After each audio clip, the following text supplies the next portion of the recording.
This is first in what I hope to be in a short series of video clips I want to put together presenting some of the aspects of A.C. Cunningham's cane system as presented in his work, The Cane as a Weapon.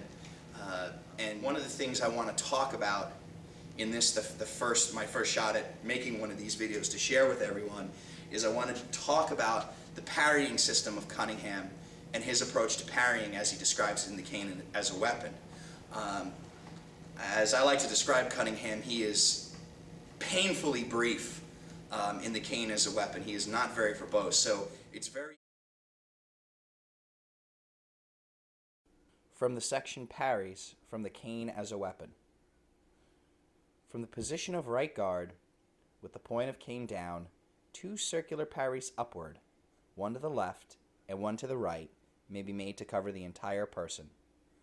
A parry should be in the nature of a counterblow against the assailant's weapon, sufficiently strong to break the force of his blow. A parry with a cane should not be made by simply holding it in opposition to a blow, as this gives the assailant a chance to divert his attack to the hand holding the cane, which the counterblow parry prevents.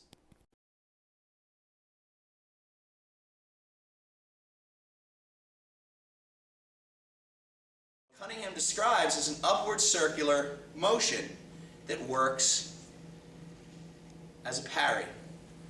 Upward circular motion. I'm moving a little bit. Boom. With it, in general, Cunningham likes the thumb more like a saber grip in this case. But basically these are circles. If you look, they're a cone. Not smaller ones can be directed forward, or they can be more lateral, but it's basically a cone you're describing. In this case to the left, this case to the right. Circular, upward motion in the nature of a blow. Covers the entire person, whether small or large. Okay? So, circular upward motion in the nature of a blow. Now let's demonstrate that with some simple strikes. What I want to talk about here is parrying. I want to present these dynamically, these parries dynamically, and I want to also talk about that one little phrase where he says you can cover the entire person with this parrying scheme. So what I want to start with is we're just going to look at 4 very simple kinds of attacks. The first one would be a downward diagonal cut left. In most of the sword or saber charts I've seen, this is the first diagonal, the number 1 cut. It's a forehand downward slash, would be analogous to that. Most Filipino systems, that's the number 1 strike as well. So the first one, we're going to deal with that strike. Then we'll deal with a downward diagonal cut right, which is a number 2 on the sword. Most of the sword saber charts I've seen, and ubiquitous in most FMA systems, is number 2. I want to talk then about a torso thrust, and then finally a circular, be careful, lights, circular, pure circular overhead strike. So a caveman, if you will. Okay? So we'll talk about those particular 4 as good representative of defending the whole body. In defending the whole person, I'm going to deal with those 4 strikes. So the first one would be that number 1 angle. The parry I want to use, I'm exaggerating the circle, is just upwards and circular. Boom. Boom. And Cunningham likes the knuckles turned in with the thumb on the side for the parries. Okay. One more time. Boom. So there's a parry, that's parry left.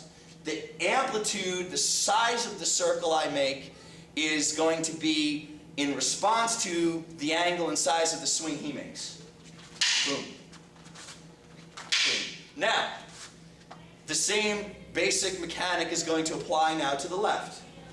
Boom. I move the body back a little bit, and if you look in the picture, one of the few pictures Cunningham provides in his work, you'll notice when he's parrying right, it seems like his weight is a little bit back. He does sort of retract his body a tiny bit. Parry. 1, 2, 3, 4. Okay? So again, a circle. If you notice, I'm not passively, in either case, give me this side again, give me this side. I'm not passively presenting my stick as a passive impediment to his attack. It's an active, oh, that'll be edited, do that again, as an active attack into his weapon. Other side, same thing. I'm hitting into the weapon. I am not catching with my stick passively. Against the thrust, and I like to do this with the thrust, I think Cunningham makes 6 references to the use of the offhand in various forms in his gameplay. He talks about using this hand in a variety of different ways. And I think ultimately against the thrust, this would probably be what I would do preferably. But I want to show a circular, this conical circular motion also works against a thrust. One more time. Circular. Notice it has the effect, and those of you who are more active swords people are going to be much more aware of the intricacies of this than I. Notice that it takes the weapon offline. Takes the weapon off of me and the pressure off of me. So one more time. Circle. There's a circle. Now, it's not, in general nature, give me the 2. It's no different than that circle. Now do this. Now do the thrust.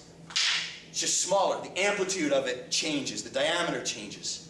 This is true now. We're going to see that caveman strike. I'm going to do the parry left again, but this time the stroke, my parry stroke is going to have a different specific shape. It's still going to be circular and upward. Come in.